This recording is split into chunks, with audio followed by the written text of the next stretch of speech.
3rd and 4th centuries in the debates between Augustine and Pelagius over sin and grace.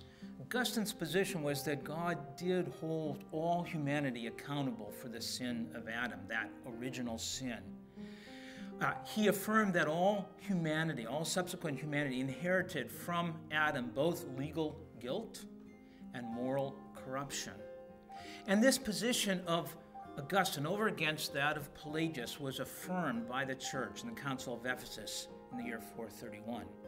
And that has been the dominant position in the church ever since. But the question then is why? Why would God hold you and me and all subsequent humanity both legally guilty and morally corrupt as a result of this original sin of Adam?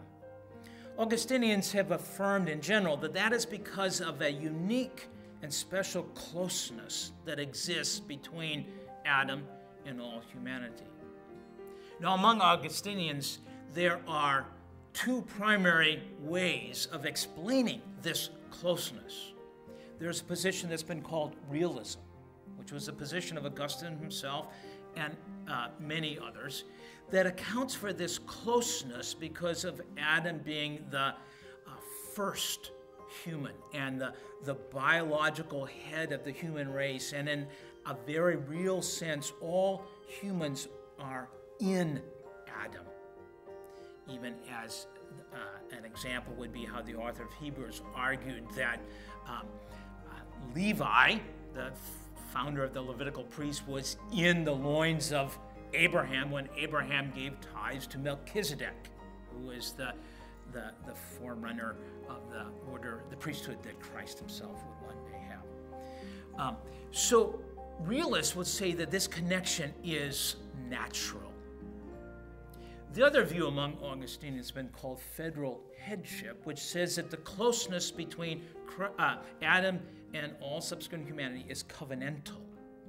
They would argue that Adam is the covenant head of a covenant of creation that God had with all humanity. And so as covenant head, Adam represents us all. And so his actions, in this case his sin, is rightly held, we are held accountable for that. In an analogous way, Paul will argue in Romans 5 that Christ is also the covenant head of his people of the covenant of redemption. And so even as Adam's sin was transmitted to the people of his covenant, so Christ's righteousness is as well. My own position is that of federal headship. I think this best fits the covenantal structure of Scripture as a whole. It accounts for the comparisons that Paul makes in Romans 5 and also in 1 Corinthians 15 of Christ as the second Adam, whose righteousness, obedience and righteousness also impacts his people. I think this best accounts for the reason why God holds all humanity accountable for that original sin of Adam.